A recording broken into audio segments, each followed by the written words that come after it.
Can you imagine donating your kidney to save your boyfriend? Could never be me. Patrice was a young hustler in the streets of Yaoundé, Cameroon. He was born to a mother who was a fishmonger and a father who was incarcerated. As you can possibly tell, he was living the hard life. They didn't have a lot, and he would often help his mother in her chores and her tasks throughout the day to help them earn a little bit of money. Obviously, with the lack of time, energy, and money, he eventually had to drop out of high school to just do work full-time and ensure that he and his mother had means to stay alive. By the time he was 18, he ran into this lovely damsel in distress. Let's call her Bernice, a young 16-year-old who he'd seen around the area, but this time he decided to approach her. Bernice was from the same community, but a little better off. Her family was also struggling, but she at least had a chance to go to school and was doing very well.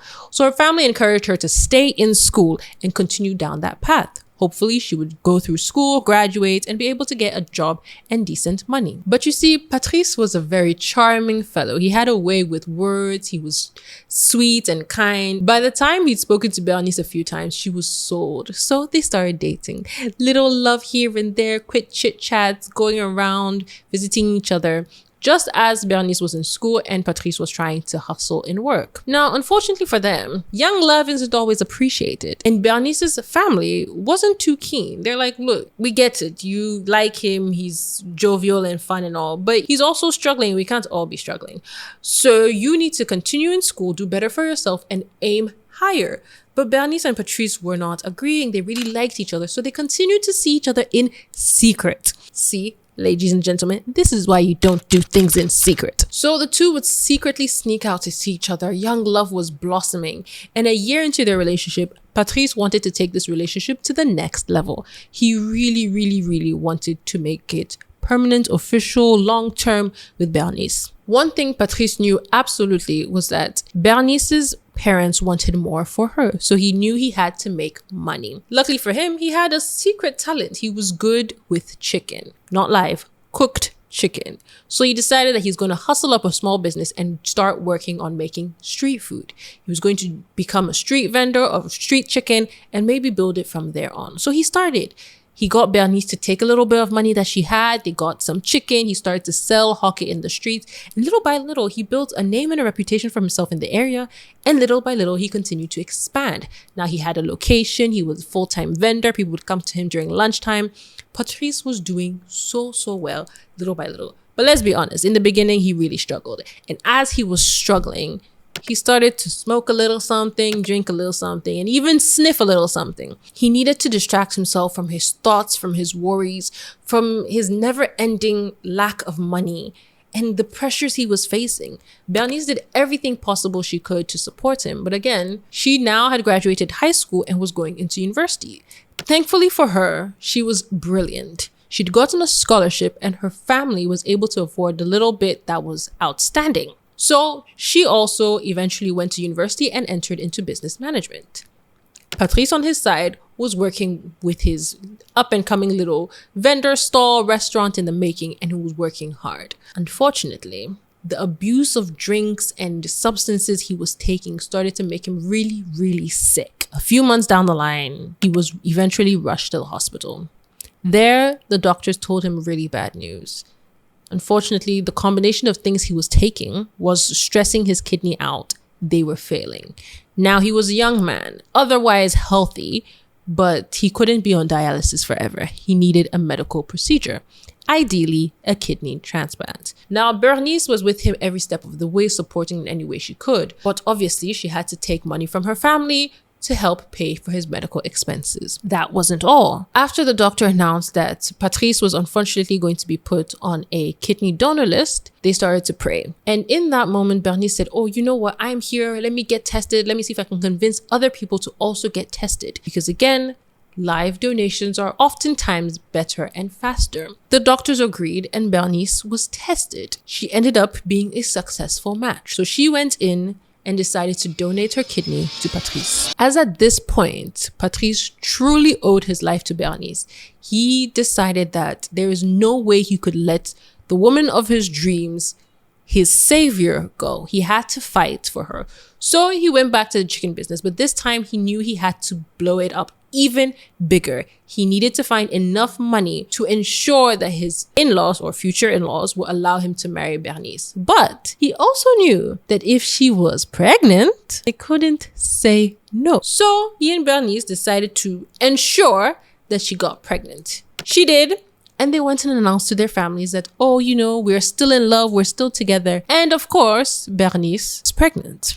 Now, Bernice's family was not amused. They were not excited. They did not think this made sense. But they said, you know what? She's having your kid. We will accept and help you in whatever ways we can. By the time Bernice, Patrice were married and they had their first baby boy, things were finally starting to settle. They weren't rich, they weren't rolling in money, but they had a little something. Patrice's business was thriving. Bernice's business too was doing well. She had finished university, she graduated, and she was now working as a business manager in a company. One random Saturday, Patrice enters his house with a document. He announces to Bernice that, oh my gosh, they are running a scholarship, an application for people with culinary skills. They were being invited to a culinary school. When they graduate, they will be given seed money to start a restaurant within Germany. Bernice was so excited for Patrice because this was the big break they'd been looking for. This was a grand opportunity. However, they did not have the funds for his application fee, visa, flight ticket, and so much more. So Bernice took it upon herself. She said, my love, my husband, this is your dream. This will be our breakthrough. So within her company, she managed to rustle up the sum of almost $6,000. Unfortunately,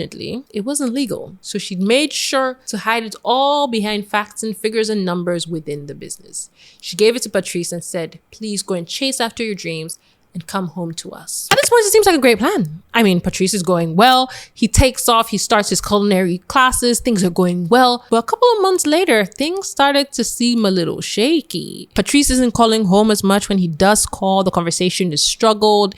It's slow, and it often ends in argument of some sort. Bernice is back in her hometown, struggling. Well, not struggling. She's making money, but she's home alone. She doesn't get to hear from her husband. She's home with the child, still trying to work. Things were falling apart. One day, as Bernice is talking to Patrice on the phone, she overhears another woman's voice in the background. She tries to confront Patrice and say, who's that? Why am I hearing somebody talking in your background? And Patrice shuts her down. He says that's none of her business. That's not her problem. She should stay out of his business. Explain to me why Bernice is home in their country struggling, whereas Patrice is living his best life. He finished his culinary classes. He's given seed money to start a restaurant. And my, oh my, is that restaurant doing so well. So very well. It is shocking. And his wife and child are living hand to mouth on a single income. A working mother, almost as though she's alone. By the end of the first year of Patrice running his new restaurant in Germany, the reviews are through the roof. People love his food. His expertise is well known. He brought some African fusion to the meals, and he managed to rack up almost $300,000 in profits in his first year. Now he takes it as an opportunity to head back home to his family, but things don't go as smooth as you think. Patrice came back to his home country during the Christmas, after having been away for at least 2 years. And what he came to meet was very different from what you would think. Bernice had been cut off from her family after she had married Patrice, much to their disapproval. He had then gone off to a different country and left her alone with their child. Their child was growing up without knowing their father. Bernice was working, but living alone, struggling alone. Patrice was living his best life. By the time he came home, he didn't really want to hear anything Bernice had to say, didn't want to deal with her anymore. And Bernice was not amused. She was like, look, I fought for us to be together. I've given us so much money for your career and your hopes and dreams and aspirations. Please return the favor, return that love I have poured into you day in, day out. Return the support I have given you through every single trial and tribulation. But Patrice was having none of it. He could not be more concerned. Late at night, as Bernice had been waiting for Patrice to come home after an outing that she knew nothing about, had no concept of who he was with, he entered the house smelling of liquor and perfume. And in that moment, Bernice confronted him. She said, what are you doing? Where have you been? Why are you doing this to me? And slap. Patrice slapped her. He wanted to hear nothing of what she had to say. He was the big man with money now. His wife could not talk to him. In that moment, the rose-tinted glasses came off of Bernice's eyes. She saw Patrice for who he had become, not the man she fell in love with. She decided, you know what? This marriage is no longer working. I beg of you, I am filing for divorce. In her divorce filing, she stated every single amount, time, energy, care she had poured into Patrice as he rose to the top. She asked the court that, look, we have a child. I funded him as much as I could. I supported him throughout our marriage. Now he's blown up. But I beg you, I am asking for half of what he has built based off of all I have poured into this man. Strangely enough, the courts did not agree. They felt that women had been taking advantage of men way too much. That, you know what? Women marry a man, he becomes successful, and now you want to divorce him and take half. So the court said no. The court said, Bernice, you are not entitled to this man's money. You will get the house you currently live in. You will get a car. You will get money for the donation of a kidney that you provided at the time that you provided it, and you will get full custody of your child. With a ruling like that, Bernice had no other thought than clearly Patrice had used his money to influence the judge. Now she was left with very little. A young child, money that would not last forever, and no family to go back to. Meanwhile, Patrice was a free man, single, rich, with a restaurant in Germany. Bernice feels completely betrayed. Now that's an entangled web. Don't forget to like, comment, share, and subscribe. We post every single Saturday, and I'll catch you in the next video. Don't forget to follow us on YouTube at EntangledWebStories, and I'll catch you in the next one. Bye!